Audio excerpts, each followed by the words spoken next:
All right. Good morning and good afternoon and good night, everybody. We are going over the third day of sixth Geometry Topology Summer School, and Jesse is going to continue with his third talk.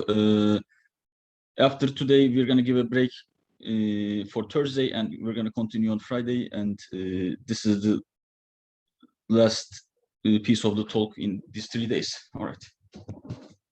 Okay, so so welcome back. This is lecture 3. So the first 2 lectures were expository. We were reviewing essentially background material in a sense, although frankly, a lot of that background material won't quite be necessary. It was just more to provide some context for the results that we're going to talk about today.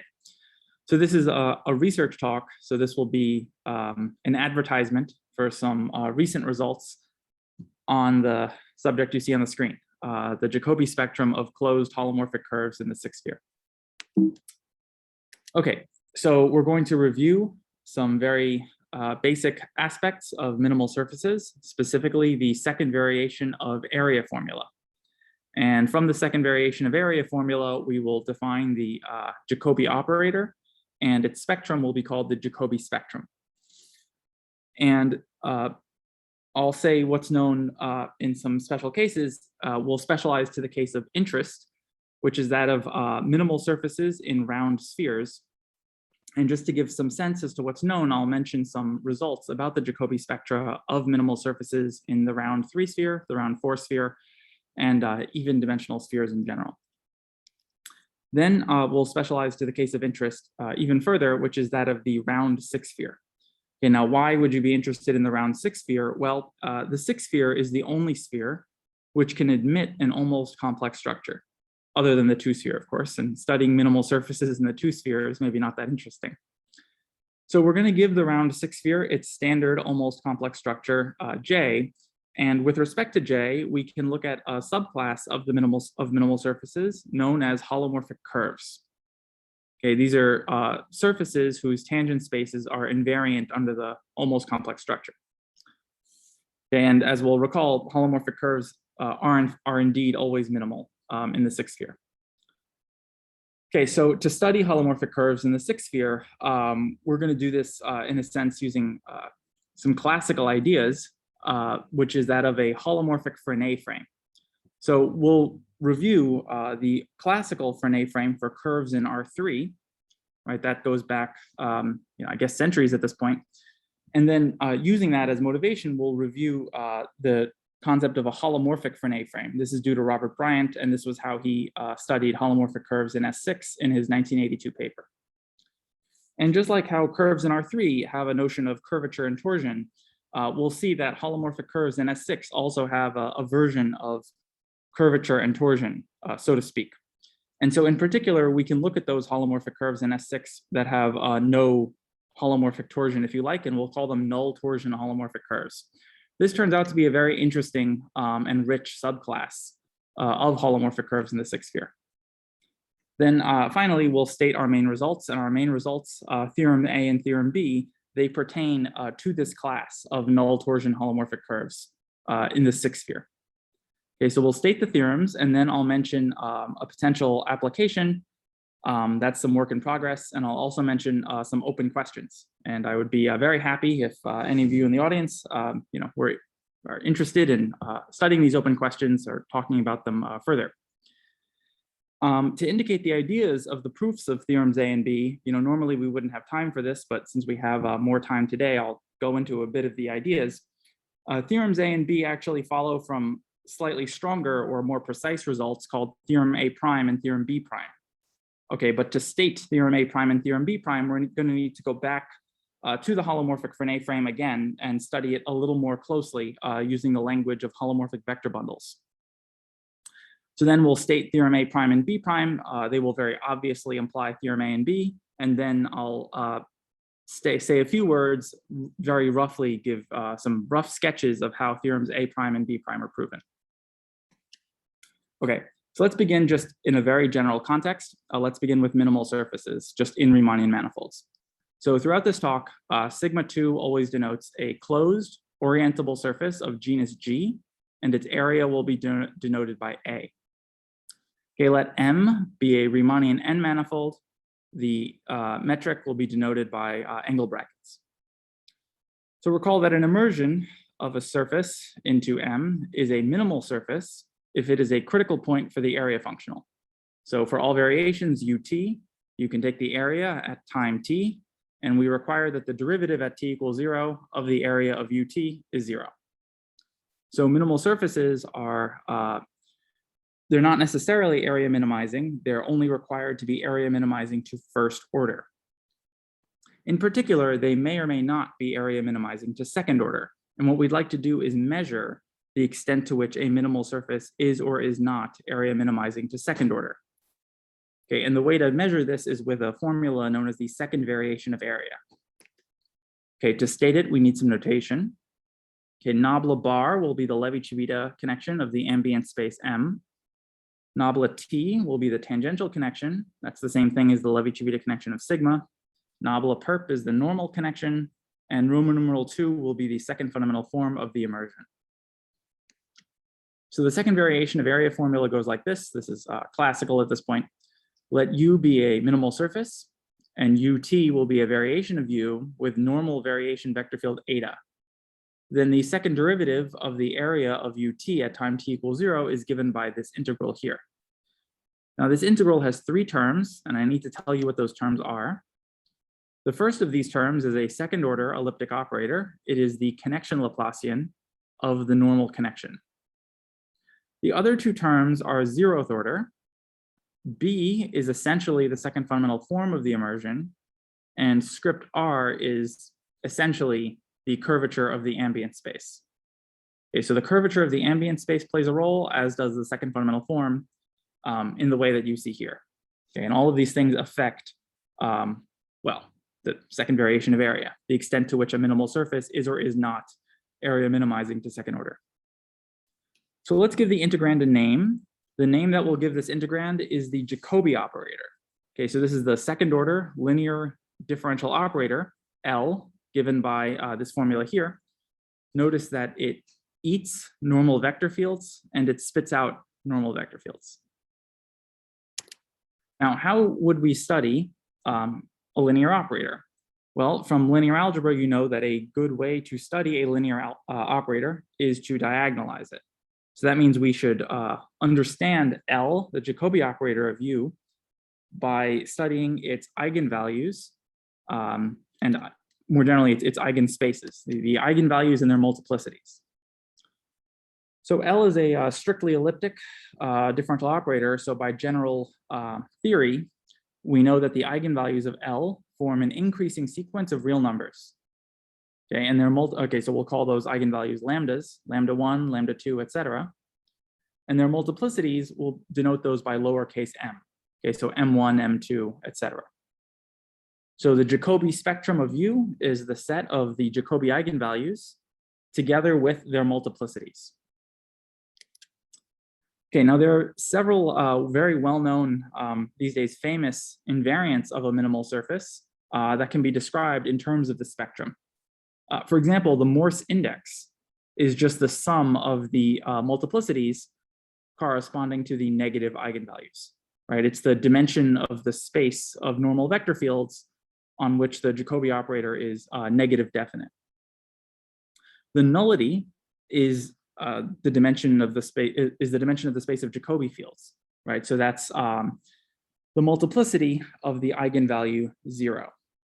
Okay, and these days there's a lot of work being done, a lot of really great work done on studying the index and the nullity of minimal submanifolds, especially in the case of codimension 1, which is the case of minimal hypersurfaces.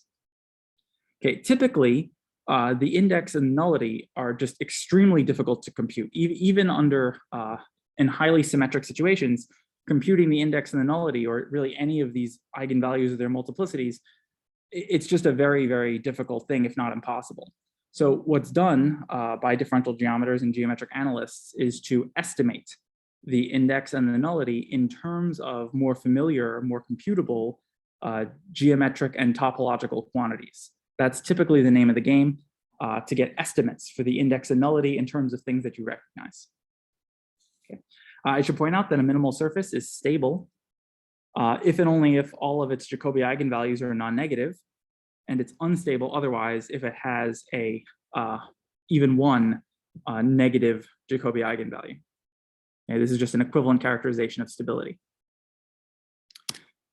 Okay, so let's specialize to the case of minimal surfaces in round spheres. And for me, the round sphere always has constant curvature 1. So a very early result, a very classical result, is due to Jim Simons. In '68, he showed that every minimal surface in the round n sphere satisfies the following properties. So first, they're all unstable. Every minimal surface in the round sphere is unstable because its first Jacobi eigenvalue is negative. It is -2. Moreover, the Morse index is always at least n-2, and this is sharp in the sense that equality holds if and only if the minimal surface is the totally geodesic S2. So that's the equator. Moreover, there's a nullity bound, and this nullity bound is also sharp for the same reason. The nullity is at least 3 times n-2, and again, equality if and only if your minimal surface is the equatorial 2-sphere. So this provides a very good foundation. But one thing it doesn't address is what is M1, right? What is the multiplicity of lambda 1? What is the multiplicity of the lowest Jacobi eigenvalue? And in general, I don't think we know. Okay, but one very nice result in this direction applies in the special case where the sphere is even dimensional and the minimal surface has genus 0. Okay, so if the minimal surface has genus 0 and the sphere is even dimensional, Ejiri showed that there's a very nice formula for the multiplicity M1. It is equal to A over pi plus 2 times k minus 3, where the sphere has dimension 2k and A is the area of the minimal surface. Ejiri used essentially ideas from Jim Simons' paper, but he used in particular Riemann-Roch, and as well as the Grothendieck-Birkhoff splitting theorem for the classification of holomorphic vector bundles over CP1. CP1, of course, is S2. Okay, so his proof in many respects is very specific to the case of genus 0. Nevertheless, this result, I found this result very interesting, and as I'm going to mention later, this result, some aspects of it can be modified to hold in more generality. So we're going to revisit this result later. So just to give some sense of just some results, some things that are known and provide some context, I just want to mention a few results that I happen to know about. So in the case of the 3-sphere, there's sort of certainly there's been a fair bit of work done because we're in the case of codimension 1. Okay, so one result in this case in particular is due to Urbano, who improved Simons' bound. He showed that if U is not the totally geodesic S2, then in fact the Morse index has to be at least 5. And moreover, equality holds here if and only if your minimal surface is the Clifford torus. I should mention that these sorts of Morse index estimates are very powerful. This characterization of the Clifford torus as the unique minimal surface in the 3-sphere of lowest index, other than the totally geodesic S2, of course, this was used by Marquez and Neves in their solution of the Wilmore conjecture. Okay, but of course, we're interested in minimal surfaces in the 6th-sphere, and so we're looking at minimal surfaces in higher codimension. So many of the techniques for the codimension 1 case simply don't apply. So our inspiration is going to have to come from somewhere else. So let me mention 2 very motivating results about minimal surfaces in the 4-sphere. So one of them is due to McAuliffe and Wolfson, who proved this very general lower bound for the index in terms of the area and the Euler characteristic. This is a very general lower bound. However, it is not sharp, as you can see by this theorem of Montiel and Urbano. Montiel and Urbano restricted their attention to a subclass of minimal surfaces. They looked at the class of minimal surfaces in the 4-sphere known as infinitesimally holomorphic, or sometimes called superminimal surfaces. I'm not going to give the definition here, but roughly speaking, what this means is that the second fundamental form has the same symmetries as a complex curve in R4. Right? Of course, S4 does not have an almost complex structure, but it's almost like if it did, the second fundamental form would have the same symmetries as a holomorphic curve. That's basically the idea of infinitesimally holomorphic. And there are many, many infinitesimally holomorphic minimal surfaces in the 4 sphere. That's a theorem of Robert Bryant that there's just kind of billions of these things. What they proved is this. In the case of infinitesimally holomorphic surfaces in the 4 sphere, Montiel and Urbano were able to get an explicit formula for the Morse index. Okay, because they showed that in fact, in this case, there's only one negative Jacobi eigenvalue. And therefore the Morse index must equal the multiplicity M1. And they were able to show furthermore that M1 is equal to double the Montiel, double the Micallef-Wolfson bound. They were also able to get a nullity bound. In this case, because there's only one negative Jacobi eigenvalue, the nullity is just M2, and they were able to show that the nullity is at least this number. Okay, so it's entirely in terms of the area and the Euler characteristic. And in fact, I believe the area, despite being a geometric quantity, in this case, can be phrased in topological terms. It is essentially the Euler characteristic of the normal bundle, maybe up to some constant. And moreover, equality holds in the case of genus 0 and 1. Okay, but I have to emphasize that these formulas for M1 are very rare. Certainly an explicit formula for the Morse index in general is extremely, these sorts of things you just generally don't get. So this is, in my opinion, slightly miraculous that they were able to get sort of these explicit formulas. And this was very much the inspiration for this work. Okay, a recent result, sort of in a similar spirit to Urbano's result, is due to Kussner and Wang. They showed that in the genus 1 case, so if you have a minimal torus in the 4 sphere, then in fact the index has to be at least 6. And moreover, equality holds if and only if your minimal surface is a Clifford torus inside a totally geodesic S3. Okay, Kussner and Wang's motivation was the so-called generalized Wilmore conjecture, which I guess would apply to higher dimensional spheres, but I'm not fully familiar with that. Finally, I'll mention one more result that I actually just learned about really very recently, just some weeks ago. On this slide only will allow branched minimal immersions, okay, but in general, we're not going to allow branch points. But if you have a branched minimal immersion into an even dimensional sphere, and suppose your minimal surface is linearly full, and what that means is, suppose it doesn't lie in any totally geodesic lower dimensional sphere. So it's generic in some sense. So suppose you're a branched minimal surface in an even dimensional sphere, and suppose that the genus is 0. And in that case, the area has to be an integer multiple of 4 pi, say 4 pi d. Then Karpukhin showed this very general lower bound for the Morse index. The Morse index has to be at least this number. It's a very interesting result here. Now, these are pretty much all the results that I know regarding the Jacobi spectrum of minimal surfaces in n spheres when n is at least 4, other than, of course, the results I'm about to advertise.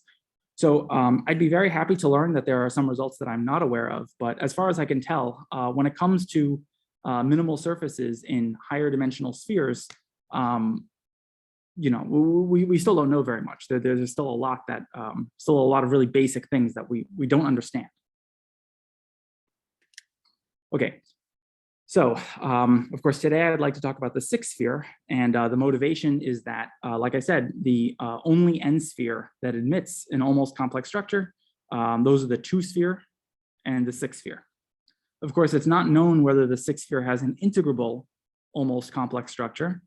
That's a very famous open question, but it certainly does have a non-integrable almost complex structure. In fact, it has there's sort of a distinguished one, really. There's a one with a high degree of symmetry.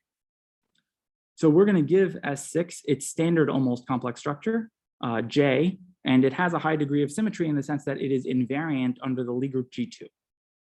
Okay, so to explain this, we're going to think of S6 sitting inside R7 in the usual way, and we're thinking of R7 as a copy of the imaginary octonions. And then J on the tangent spaces, at the point P, it's just going to be the map, which is P cross V, where we remember that this is the vector cross product on the imaginary arctonians. This is the 7-dimensional vector cross product. And you can compute it in terms of octonionic multiplication like this. It's the commutator, if you like. And this J is in fact compatible with the round metric. It acts by isometries. And so you have a metric, you have a Riemannian metric, and you have a J that acts by isometries. So it's very natural to define this non-degenerate 2-form omega in the usual way. So what we now have on the 6th sphere is more than just a Riemannian metric. We have this triple consisting of a metric, J, and omega. And they're compatible in the way that you see here. And so we remember that that's called a U3 structure. Or in other words, we're thinking of the 6th sphere as an almost Hermitian manifold. Okay. Now, this almost Hermitian structure is definitely not Kähler, right? I really have to emphasize that S6 is very much not Kähler. Okay, you can see this in a few ways.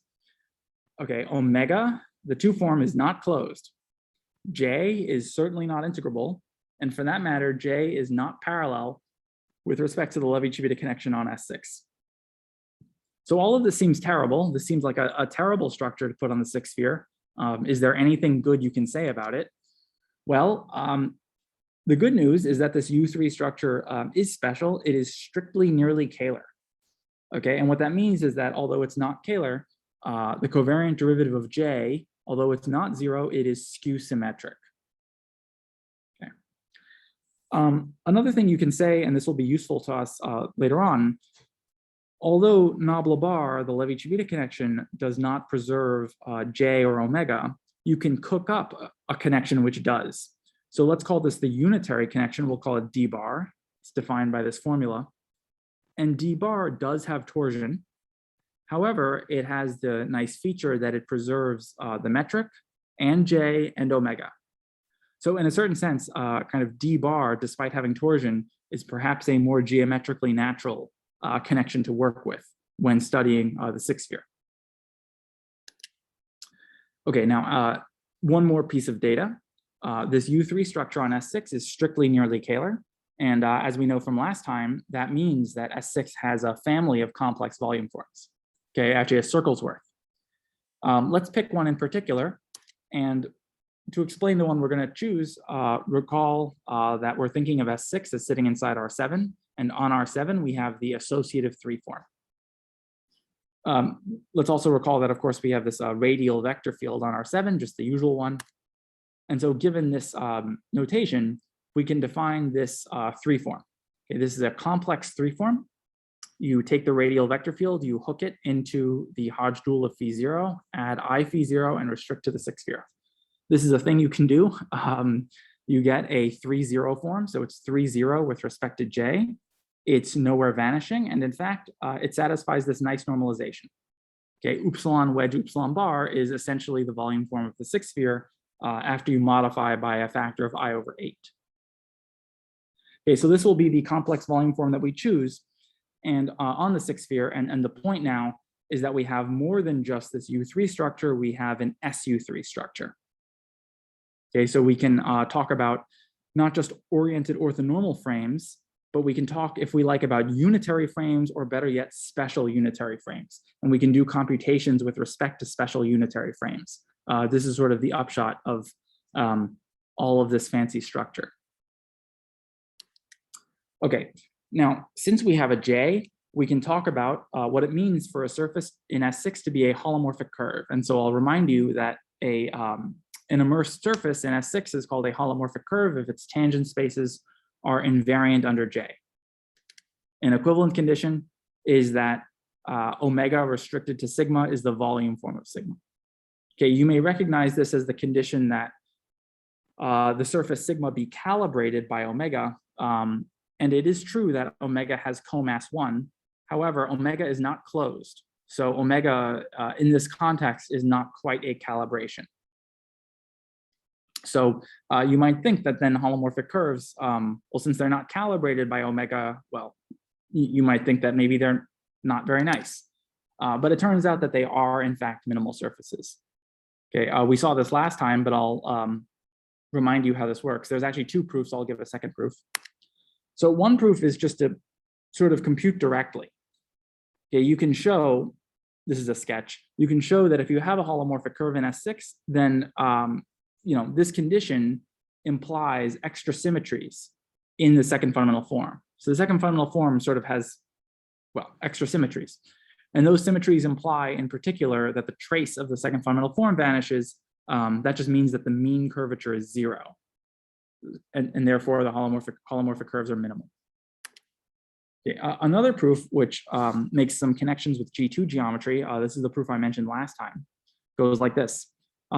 You notice that a surface in S6 is a holomorphic curve if and only if its cone in R7 is associative. And since associative threefolds are calibrated, they are therefore homologically volume minimizing. So if you have a holomorphic curve, then its cone is homologically volume minimizing. And therefore it itself must be minimal because the link or the cross-section of a homologically volume minimizing cone is itself a minimal surface in the sphere. That's just a general fact. Okay, so given that holomorphic curves in S6 are minimal surfaces, you can ask questions such as, what can you say about their Jacobi spectra? So we've already seen some general results. Let me just remind you, these are general results about minimal surfaces in the 6th sphere, not necessarily holomorphic curves. Jim Simons showed that the first Jacobi eigenvalue is -2, the Morse index is at least 4, and the nullity is at least 12. And equality holds in either case, if and only if you're working with the equatorial 2-sphere. And Ajiri showed that in the genus 0 case, you have this very nice formula. The multiplicity of the first eigenvalue is just the area over pi. So this is in the genus 0 case. So this raises the question, what can you say if the genus is at least 1? Is there some formula you can write down for M1? So this was kind of the original question that I asked myself. And the observation that got this whole thing started was I looked at Ajiri's proof and something interesting I noticed. If you look at Ajiri's proof, you realize that he only uses the genus 0 assumption in certain places. So you might wonder that if you take Ajiri's proof and you restrict to the case of holomorphic curves in the 6th sphere, then in fact, you can remove the genus 0 assumption and replace it with a different condition known as null torsion. Okay, I'll explain this in a minute. And if you do this, Ajiri's proof still goes through, but what you get then is this lower bound. So basically, doing no work of my own, one can just sort of take Ajiri's argument and repeat it and show that a null torsion holomorphic curve of any genus satisfies this lower bound for the first, for the multiplicity of the first eigenvalue. Okay, so what we'd like to do is we'd like to do better. We'd like to improve this estimate, maybe even get an equality or something like that. We'd like more precise information in this null torsion case. Okay, but first things first, I have to define what null torsion is. Okay, so to do that, we're going to review very briefly the torsion of a curve in R3. So this is some undergraduate differential geometry we're going to do. So let alpha be an immersed, oriented, let's say unit speed curve in R3. Okay, and we'll let E1, E2, E3 be an oriented orthonormal frame along the curve. Okay, so to study the geometry of the curve, we're going to adapt frames to the geometry of the curve, and we'll do this in 2 stages. Excuse me. Okay, so for our first adaptation, we will arrange that E1 be tangent and that E2 and E3 be normal. Okay, so we have some freedom in E2 and E3. They can rotate along the normal space. So here's what we're going to do. We'll make a second adaptation at points for which the second derivative of the curve is not 0. Let's arrange for E2 to point in the direction that the curve is curving. Okay, so in other words, E2, we're going to require that it lies in the span of alpha double prime of S. And this requirement forces E3 to be E1 cross E2 because we're working with an oriented orthonormal frame. Okay, so when we adapt frames in this way, we call E1, E2, E3, we usually call it T and B, and this is known as a Frenet frame. What's the point? since we now have a frame field, I guess, adapted to the geometry of the curve, what we should do, according to the method of moving frames, is we should take derivatives of the frame and express them in terms of the frame itself. And when you do that, you get what are known as the Frenet equations. Okay, so if you take a local Frenet frame along the curve, then the derivatives of TNB can be expressed in terms of TNB, and you get this matrix of functions, okay, in terms of kappa and tau. Okay, and these functions are in fact invariants of the curve. So kappa is called the curvature. Strictly speaking, it's really the mean curvature, I guess, of alpha, and it's a second order invariant. And what it measures is the failure of alpha being aligned. So kappa is 0 if and only if your curve is aligned. Tau is a third order invariant known as the torsion, and it measures the extent to which your curve is or is not a plane curve. Okay, so tau is 0 if and only if your curve lies in a two-plane. Okay, so we'd like to do exactly the same thing that we just did, but now for holomorphic curves in the sixth sphere. Okay, so this setup is due to Robert Bryant, and it's a very convenient way for doing computations. Okay, so let's somehow repeat what we just did, but in a more abstract context. So let's let U be an immersed oriented holomorphic curve in S6. Let's look at the tangent bundle, and we're going to complexify it and split into 1, 0, and 0, 1 parts. We can do this because we have a J. Let's look at the 1, 0 vectors along the curve, and we'll decompose those into tangent and normal. Okay, notice that this has complex rank 3, and we're splitting it into a subbundle of complex rank 1 and complex rank 2. Okay, so we're going to want to adapt frames to the situation. So let's let E1 through E6 be a special unitary local frame. Okay, so it's not just an oriented orthonormal frame. We're using the SU3 structure here. E1 through E6 is unitary. So J of E1 is E2, J of E3 is E4, etc. And right, it's also special. So it plays well with not just the U3 structure, but the SU3 structure. And so given this choice, we will set F1, F2, and F3 to be like so. And the point is that these F1, F2, F3s, these are 1, 0 vectors along the curve. And so this is going to be F1, F2, F3 are going to be sort of our analog of TNB. Okay, but let's adapt to the geometry of the curve. So the first thing you're going to want to do, exactly as before, is arrange for F1 to be tangent and for F2 and F3 to be normal. Now, to make the second adaptation, you might worry about the points at which the second fundamental form vanishes. Because indeed, what we'd like to do is adapt frames such that F2 points in the direction in which the curve is curving, so to speak. We'd like F2 to point in the direction of the complexified second fundamental form. And this adaptation doesn't quite make sense at points where the second fundamental form vanishes. So you do have to worry about this, and Robert Bryant did, and so did I.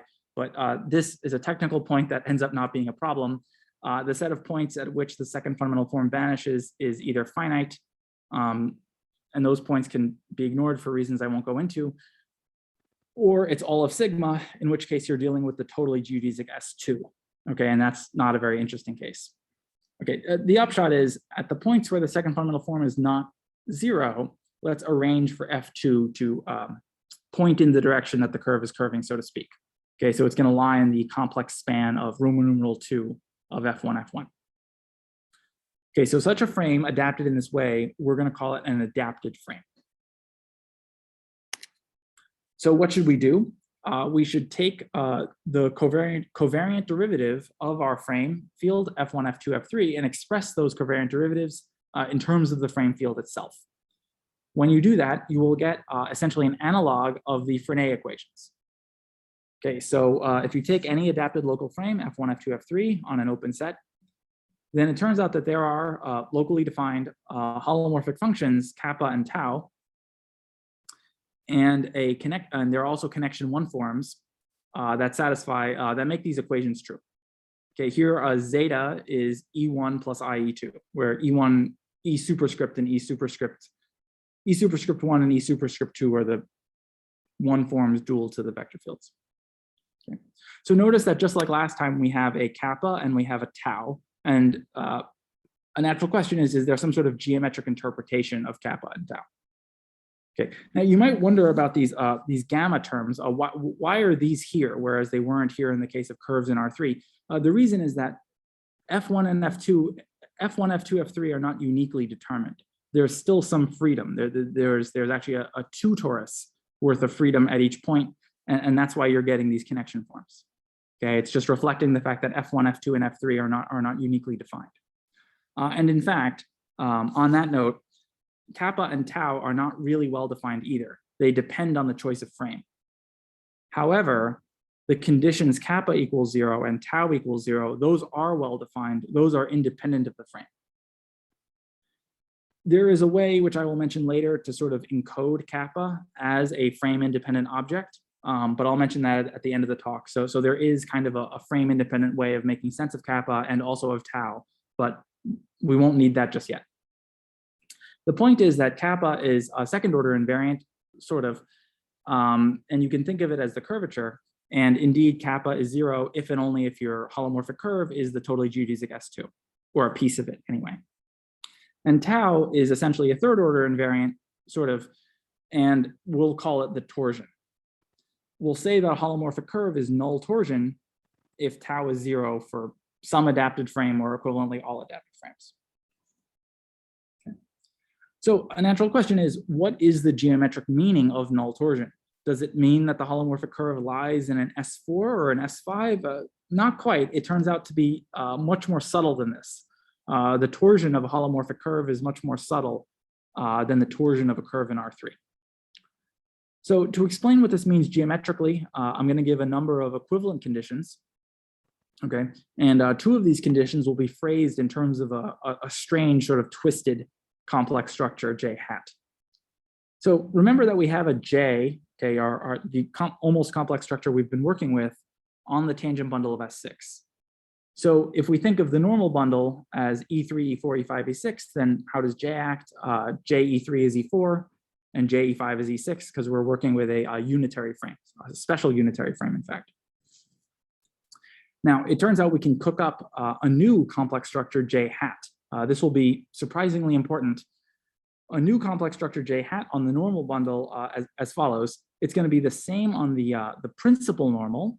So J hat will agree with J on E3, E4, but it will differ from J on the binormal part, on the E5, E6 part by a sign. And so using this, we can state some equivalent conditions to being null torsion. Okay, a holomorphic curve is null torsion if and only if this weird J hat complex structure is parallel with respect to the normal part of the Levi-Civita connection, or equivalently parallel with respect to the normal part of the unitary connection. Okay, these are equivalent to being null torsion. Another condition, which is equivalent, this is due to Robert Bryant, is that the binormal Gauss map, okay, that's the map which sends a point to its binormal complex line. So this is its binormal 2-plane regarded as a complex line in C7. Okay, being null torsion is equivalent to this map into CP6 being a holomorphic map. Okay, using this characterization, you can sort of, if you have a null torsion holomorphic curve, you can speak of its binormal Gauss lift. So you can sort of lift holomorphic curves and null torsion holomorphic curves in S6 to CP6, and you can study them using kind of complex algebraic geometry. And if you do that and then apply the classical Wording-Gürsey theorem for complex curves in CPN, you deduce the following corollary. This is in Bryant's paper. Null torsion holomorphic curves have quantized area. Their area must be 4 pi times an integer. And d, in fact, this integer is the degree of this Gauss lift. And it turns out that d equals 1 precisely when your curve is the totally geodesic S2, and otherwise d is at least 6. Okay. So this gives some interpretation, maybe not the most satisfying, but this is some interpretation of what it means for a holomorphic curve to be null torsion. So this is not a sort of a generic condition. Certainly the generic holomorphic curve in S6 is not null torsion. And you might wonder, are there any of these things at all? Are there any interesting examples? And it turns out, yes, that there's lots of them. So for example, every holomorphic curve of genus 0 is automatically null torsion. Okay, so that's good. In the genus 0 case, this condition is automatic. Moreover, Bryant derived a very beautiful formula. He derived essentially a Weierstrass representation formula. Just like for minimal surfaces in R3, he showed that there is also such a formula for null torsion holomorphic curves in S6. We won't need that formula, so I'm not going to write it down. Using that formula, he was able to prove, together with a very interesting, complicated algebro-geometric argument, he was able to show that every closed Riemann surface admits a conformal branched immersion with an arbitrary number of branch points into S6 as a null torsion holomorphic curve. A very striking result, obviously, which was then improved by Roland in his 1999 UChicago PhD thesis, who improved branched immersion to embedding. So the upshot is that although the generic holomorphic curve in S6 is not null torsion, the class of null torsion holomorphic curves is nevertheless extremely rich. Every genus occurs, and not only does every genus occur, but there are every conformal structure arises. It's really, really remarkable just how many of these things there are. Okay, so what can you say about the Jacobi spectrum of closed null torsion holomorphic curves in the sixth sphere? So we finally can state our results. So let's let U be an immersed null torsion holomorphic curve in the sixth sphere. G will be its genus, A will be its area, and we know that the area is 4 pi d, where d is an integer. And we know from looking at a Gürsey argument, you can just modify a Gürsey argument with essentially no work and show that M1 has to be at least the area over pi. Again, the question is, can we do better, right? Can we get a sharper bound? Do we ever get equality? What can you say? And the first thing that I was able to show is that if the genus is at most 6, then in fact equality holds. So the multiplicity of the lowest Jacobi eigenvalue is in fact equal to the area over pi. And in particular, it is 4 times a positive integer. Okay, I think even the fact that M1 is 4 times a positive integer was not a priori obvious. Okay. And moreover, for any genus, at least 0, so any genus at all, we were able to show a nullity bound. So the nullity is at least 2D plus the Euler characteristic. Okay. Unfortunately, the bound in theorem B is definitely not sharp for reasons that will become clear soon. I'm going to indicate some ideas in the proof, and we will see that theorem B, there's almost no way that theorem B is sharp. Nevertheless, it is an improvement. Okay.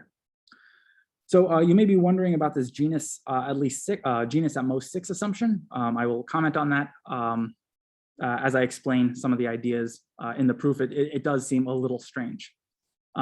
I should point out, nevertheless, that it is a rather nice fact that we were able to do anything in higher genus. Certainly, genus 0 is one thing, but you have a very different set of techniques when you get to genus at least 1. Okay, so there is an expected application of these results to G2 geometry. At least I hope there is. So holomorphic curves in the sixth sphere, as I've mentioned, are the links of associative cones in R7. And there's a very nice study of associatives in R7 that are asymptotic to cones due to Jason Lotte. Okay, so he studied, in fact, the deformation theory of associatives in R7 that are asymptotic to cones. And he showed that the deformation theory of these things has a very different flavor than the deformation theory of closed associative threefolds in R7, which is maybe more familiar to people. It is certainly very possible to have associatives in R7, which are asymptotically conical, that have non-trivial deformations. And so what I am hoping, I think, is that theorems A and B will have consequences for this deformation theory, and it may give maybe more precise results on the space, on the dimension of the moduli space of deformations of these asymptotically conical associatives. But making all this precise is work in progress, and certainly this is still in the realm of speculation. But before mentioning some of the ideas in the proof, I would like to advertise some open questions that I find very interesting. So for instance, can one find a lower bound for lambda 2? I was actually hoping to be able to do this, but I was unsuccessful. So the simplest case you might look at, and I think this is very instructive, it would probably be good to understand the simplest non-trivial holomorphic curve in S6. And the simplest non-trivial holomorphic curve in S6 is the Beruvka sphere, okay, sometimes known as the Veronese surface. It is the unique holomorphic curve with Gauss curvature 1/6. Okay, and explicitly, you can describe it by these polynomials. Okay, P1 through P7 are a basis for the harmonic homogeneous cubic polynomials on R3. Okay, so you write down this basis P1 through P7, and then you restrict to the 2-sphere, and maybe you have to normalize or something. Okay, and the Beruvka sphere is very highly symmetric. It is, in fact, an orbit of an action of SO3 on R7. It is an orbit of the irreducible SO3 on R7. It's a very, very beautiful minimal surface, and maybe the simplest one that we have other than the totally geodesic S2. And because it's so explicit, you know, and it has this high degree of symmetry, it feels as though it should be possible to compute maybe even the entire Jacobi spectrum for this example. Certainly the entire Jacobi spectrum is known for the corresponding version of the Beruvka sphere in S4, which is the Veronese surface, but I don't believe, or at least I couldn't find any reference to the Jacobi spectrum of this thing. I was able to show that the Beruvka sphere does have lambda 2 at least -5/3, but I mean, I have to think we can do better than this.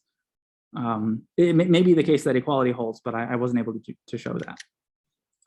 Karpukin brought it to my attention that his paper, not the result that I mentioned, but a different result in his paper, together with theorem A, shows the following. It shows that the Morse index of the Beruvka sphere, he showed that it was at least 36. And theorem A indicates that M1 is equal to 24. And so consequently, the Beruvka sphere satisfies this inequality down here.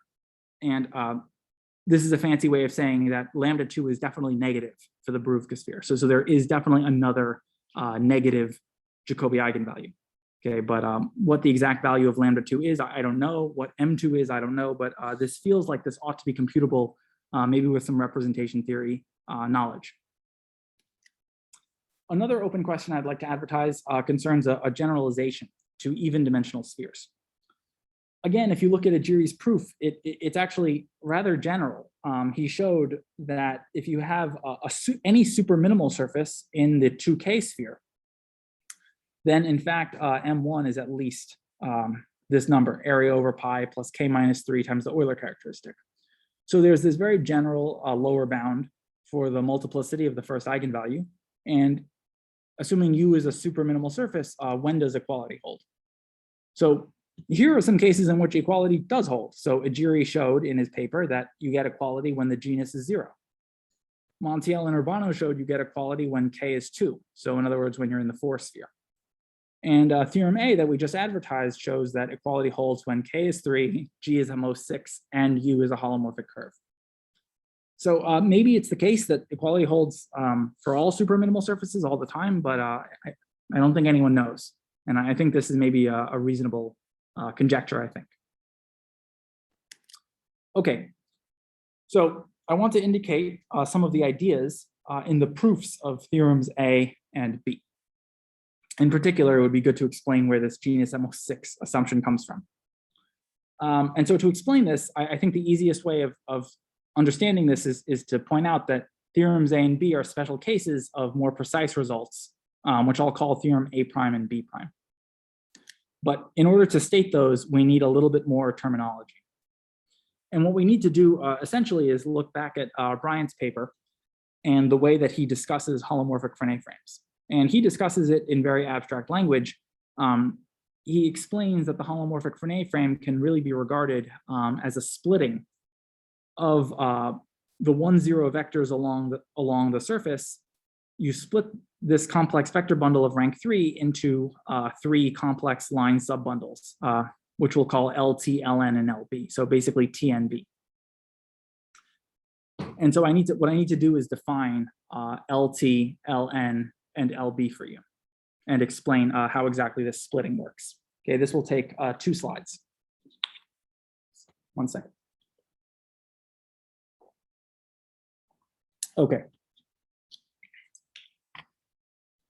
So let's say you have an immersed oriented holomorphic curve in the 6th sphere. We will decompose the 1, 0 vectors along sigma into tangent and normal parts, as we did earlier. And you'd like to say that LT is the tangent part, and surely we can split the normal part into LN and LB. That's almost what we're going to do, but not quite. But just to begin, remember that we have this unitary connection D bar on the tangent bundle of S6. This gives us, by pullback and restriction, a connection here. And so we're going to make this complex rank 3 bundle, really a Hermitian bundle. We're going to make it into a Hermitian holomorphic bundle by giving it a certain holomorphic structure. Which holomorphic structure will we give it? We'll give it the Koszul-Malgrange holomorphic structure for G bar. In other words, we declare the holomorphic structure on this bundle to be the one for which the Cauchy-Riemann operator, the D bar operator, is the 0, 1 part of capital D bar. The point is that this is now a holomorphic vector bundle. That's all I'm trying to say. And this is how. So we need to define LT, LN, and LB. And so LT will be defined in the simplest way. LT is just going to be the tangent vectors, basically. And LT, in fact, is a holomorphic line subbundle. We would like to say that LN and LB are going to be subbundles of the normal bundle. There's just one kind of annoying issue. This subbundle is not a holomorphic subbundle. See the warning here. It is not a holomorphic subbundle unless U is totally geodesic. So to rectify this, what we're going to do is, instead of defining LN and LB as living inside here, we're going to define LN as living inside the quotient. The quotient bundle is a holomorphic bundle, and although it's isomorphic to N10 stigma as a complex bundle, it is not isomorphic in the holomorphic category. This is a subtlety having to do with holomorphic bundles that's surprisingly important in this sort of thing. Okay, so this will be our auxiliary complex rank 2 bundle QNB. Okay, and let's recall we have this special unitary local frame E1 through E6. We define F1, F2, F3 exactly as before. And we'll, again, let's adapt these frames to the curve, but we'll only do the first adaptation this time. The first adaptation, if you'll recall, was to arrange for F1 to be tangent and F2 and F3 to be normal. If you make this adaptation, then you can write the second fundamental form in this term. The complexified second fundamental form of F1 takes this form. It's some function kappa times F2 plus some function mu times F3. Okay, and kappa and mu depend on the frame. It turns out, though, that you can recast the second fundamental form as a holomorphic section. So you can cook up something like a Hoff differential type object. Okay, but this is for holomorphic curves in the 6th sphere. This is an observation of Bryant again. He noticed that you can kind of recast the second fundamental form as this object, phi subscript 2. It's defined like this. Here, the brackets refer to the projection of the vectors to the quotient QNB. Okay, so this object appears to depend on the frame, but in fact, it doesn't. It's just some well-defined frame-independent section of this bundle, and in fact, it's a holomorphic section of this bundle. This bundle has rank 2, but just sort of intuitively, if you think of this object as eating 2 LT vectors, if it eats 2 tangent vectors, it's going to spit out a vector. So if you think of it that way, its image will be some complex line in QNB. So that's a very lowbrow way of saying that there's going to exist some holomorphic line subbundle LN inside QNB such that phi sub 2 is valued in LT star, or is a section of LT star, LN. Okay, so this is the definition of LN. It's essentially the principal normal part, but it has to be defined in this way so that the holomorphic structures work out right. And then LB will be this quotient of QNB mod LN. Okay, so this is maybe more than you wanted to know, But the point is, among other things, that LT, LN, and LB all have holomorphic structures. And we have this isomorphism in the smooth category, but this isomorphism is not true in the holomorphic category. Okay, that's what I have to emphasize. Okay, we have this isomorphism in the smooth category, but not the holomorphic category. Okay, so let's state the improved versions of theorem A and B. K sigma, as usual, will denote the canonical line bundle of sigma, so it's lambda 1, 0. Theorem A prime says this. If you have an immersed null torsion holomorphic curve, then for any genus, not necessarily at most 6, just any genus at all, we have these bounds. M1 is at least A over pi by a Gürsey argument, and it is at most A over pi plus the number of holomorphic sections of this line bundle. And it turns out that if the genus is at most 6, then this number is 0. Then this line bundle is a negative line bundle, and consequently it has no holomorphic sections other than 0, and hence equality holds when the genus is at most 6.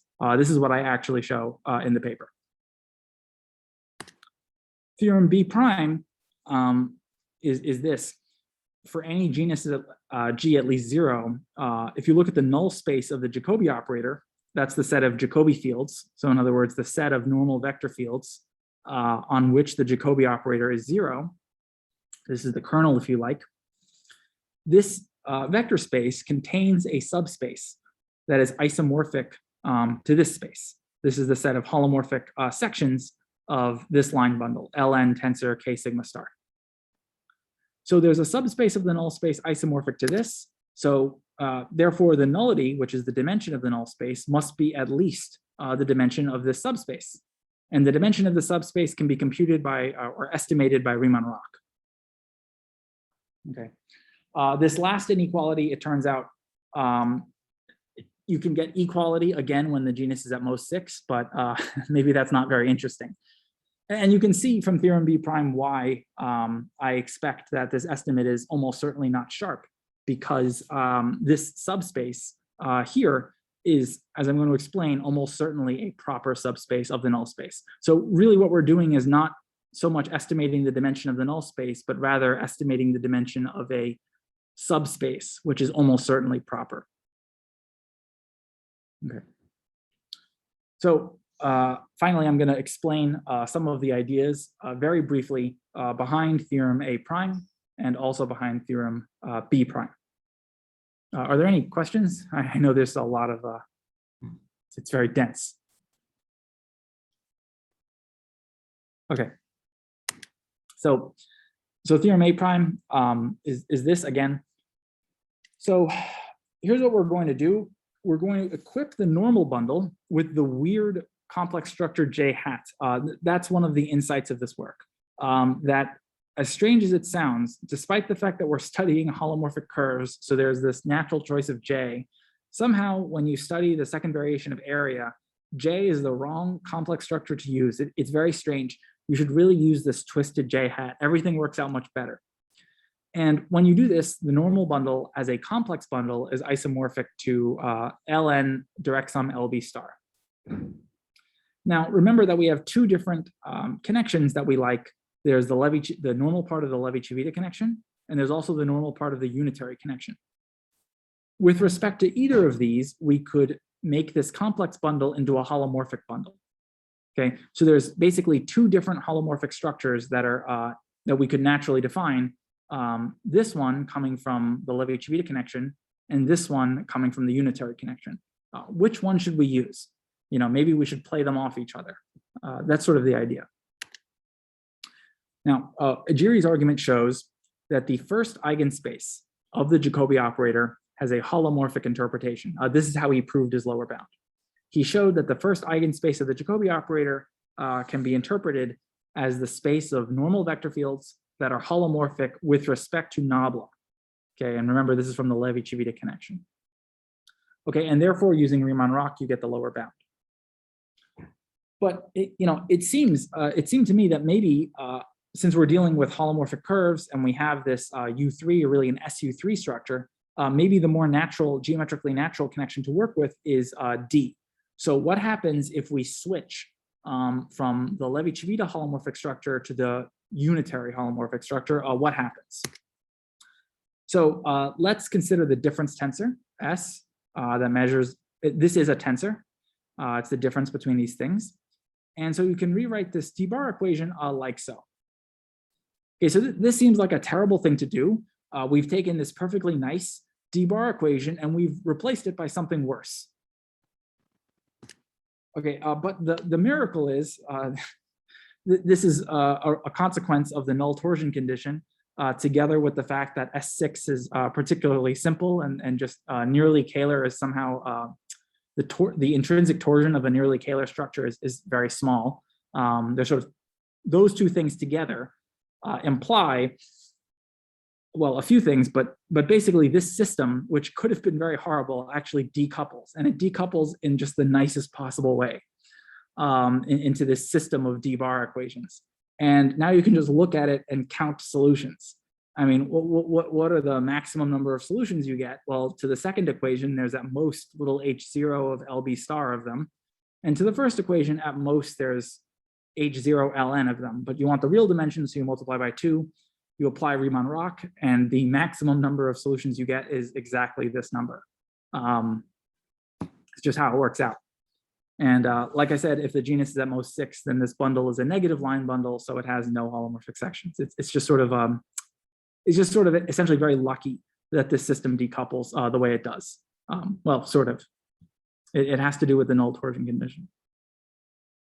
So this is the idea behind theorem A prime. Theorem B prime involves a significantly less original, well, the argument is original, but it's not my original argument. It's an argument of Montiel and Urbano. So the idea is to, once again, give the normal bundle this weird complex structure J hat, but this time we're going to choose, once and for all, the Levi-Civita holomorphic structure. Again, we can think of the normal bundle as decomposing, not holomorphically, but smoothly into these two line subbundles. And let's let pi b denote the projection. When we have a normal vector field xi, we can regard d bar of xi as living in this space. And the main claim is this: if you look at the subspace of the null space, so the subspace of Jacobi fields for which d bar of xi has no binormal component. Okay, so d bar of xi has no binormal component. It lives in the principal normal space. This subspace of Jacobi fields, it turns out, is isomorphic to the holomorphic sections of this line bundle, and the isomorphism is extremely simple. It's just this one. Okay, so you have to check that this is well defined and an isomorphism. Okay, it's very easy to check that it's injective. Actually, from what I said on this slide and the last slide, you can actually do that yourself. It's a very easy, it's a two-line argument. But showing that it's surjective and showing that it's well defined, meaning that the image really is holomorphic. It's not just some arbitrary section. The image really is a holomorphic section. That's more complicated.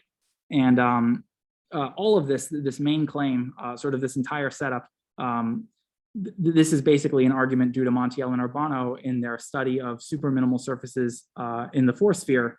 And I sort of looked at that argument and noticed that large parts of it go through more or less the same way with some minor modifications in this setting here.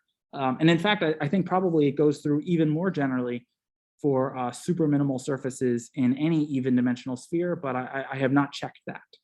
Okay, so probably this can be generalized further to superminimal surfaces and even dimensional spheres. But one should actually check the bound one actually gets, and there's definitely some work to be done in that direction. Okay, well, that's all I wanted to say. So thanks for your attention, and yeah, thanks for the opportunity to speak. Okay, thank you very much for nice terms. Any questions?